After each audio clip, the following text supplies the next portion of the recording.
అయ్య బాబోయ్! ప్రదీప్ రంగనాథన్ గారు ఈ స్క్రిప్ట్ సెలెక్షన్ ఎక్కడి నుంచి తీసుకొస్తారండి? అసలు ఏంటండి ఈ గోల మనకి? ఈ రిలేటబుల్ కంటెంట్ తీసుకొచ్చి మా హార్ట్‌లో పిండేశారండి. అర్జెంట్‌గా వెళ్ళి బీఎంఎస్ డిస్ట్రిక్ట్స్ యాప్ ఓపెన్ చేసి టికెట్స్ బుక్ చేసేసుకోండి భయ్యా. మూవీ అయితే వర్త్. ఏ మూవీ అనుకుంటున్నారు? అదే అండి మన డ్యూడ్ మూవీ. డ్యూడ్ మూవీ అయితే నాకు చాలా బాగా నచ్చింది. ఆ స్క్రిప్ట్ సెలెక్షన్‌కి, ఆ డ్రామాకి మంచి ఎంటర్‌టైన్‌మెంట్ ఇచ్చి నా గుండెనైతే పిండేశారు భయ్యా.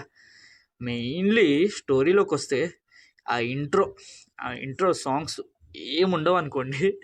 మూవీలో గగన్ అండ్ కుందన గారి లవ్ స్టార్ట్ అయిపోద్ది అలాగా. అలా చూపించేస్తారు. వాళ్ళ లైఫ్ అండ్ వాళ్ళ హ్యాపీనెస్‌ని ఒక జర్నీ లాగా బాగా రిప్రజెంట్ చేస్తారు.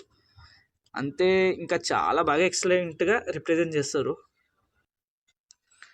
అసలు వాళ్ళ లైఫ్‌లో ఆ జరిగిన ఆ బిగ్ థింగ్ వల్ల వాళ్ళ లైఫ్ ఎలా చేంజ్ అవుతుందో, అసలు ఆ థింగ్ వల్ల వాళ్ళ లైఫ్‌లో ఏమేమి చేంజెస్ వస్తాయో ఈ మూవీలో మీరు చూసేస్తారు.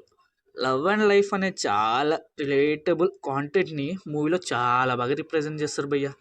ఈ సినిమాలో ముఖ్యంగా కొట్టేసింది ఏంటంటే ఆ బ్యూటిఫుల్, ఆ ఎమోషనల్, ఆ ఎంటర్‌టైన్ చాలా బాగా ఎగ్జిక్యూట్ చేశారు భయ్య. It's a biggest pillar of the movie అనుకోండి. క్యారెక్టర్స్ అయితే ఒక లవ్ అండ్ లైఫ్, అబ్బాయిలు అండ్ అమ్మాయిలు మీకైతే చాలా బాగా కనెక్ట్ అయిపోద్ది భయ్య. ఏ సోది ఉండదు, అనవసరమైన సీన్స్ అస్సలు ఉండదు. చాలా బాగా హ్యాండిల్ చేశారు ఈ మూవీని. కీర్తేశ్వరన్ గారు, అదే మన డైరెక్టర్ గారిని చాలా బాగా హ్యాండిల్ చేశారు. సినిమా మొత్తం ఎమోషన్ని చాలా బాగా హ్యాండిల్ చేస్తారు భయ్య. కామెడీ అయితే ఇంకో మెయిన్ పిల్లర్ అండి. అనవసరమైన కామెడీ ఉండకుండా సిచ్యువేషన్కి తగ్గట్టు కామెడీ ఉంటుంది. The biggest characterization and best అండి గగన్ గారిది అయితే. రైటింగ్ అయితే నా హార్ట్ తీసుకెళ్ళి డైరెక్టర్ చేతిలో పెట్టేయచ్చు, అంత బాగుంది. ఇంకా పర్ఫార్మెన్స్ వైస్ వస్తే ప్రదీప్ గారు చింపేశారు, చంపేశారండి. ఏంటంటే ఆ పర్ఫార్మెన్స్, టాలీవుడ్ నాన్నగారికి కాంపిటీషన్కి వచ్చేస్తున్నారు.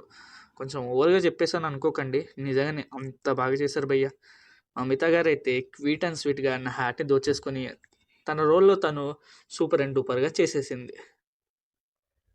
ఇంకా శరత్ కుమార్ గారు అండ్ ఆల్ అదర్ బాగా చేశారు. నేహా శెట్టి గారు కూడా తక్కువసేపు ఉన్న తన రోల్ని తను మూవీకి న్యాయం చేసింది. ఇంకా మ్యూజిక్ అండ్ బీజిఎం అయితే గూస్ పింపుల్స్ అండి. లూప్లో వినేస్తాం అందరం, ఆ రేంజ్లో ఉన్నాయి. సీన్స్ అయితే, సినిమాటోగ్రఫీ అయితే బాగా రిప్రజెంట్ చేశారు. సో ఇంతే అండి మన డ్యూడ్ మూవీ రివ్యూ. ఈ మూవీకి నా పర్సనల్ రేటింగ్ వచ్చేసి 8.2/10. ఇంకా ఎక్కువనే ఇవ్వాలని ఉంది, బట్ నా వంతు నేను ఇచ్చేసిన. ఇంకా సినిమా చూసిన వాళ్ళు నా రివ్యూ నచ్చితే కింద కామెంట్ చేసేయండి. సో ఇంత కష్టపడి, ఇంత హార్డ్ వర్క్ చేసి ఒక్క ముక్కల రివ్యూ చెప్పేస్తున్నాం. No story spoiler, no anything, మంచిగా నీట్ రివ్యూ ఇచ్చేస్తున్నాం. సో లైక్, సబ్స్క్రైబ్, షేర్ చేసేయండి. అర్జెంట్గా వెళ్ళి డ్యూడ్ మూవీని థియేటర్స్లో చూసేయండి. సో ఇంత అండి మన రివ్యూ. ఉంటా మరి. వందే మాతరం.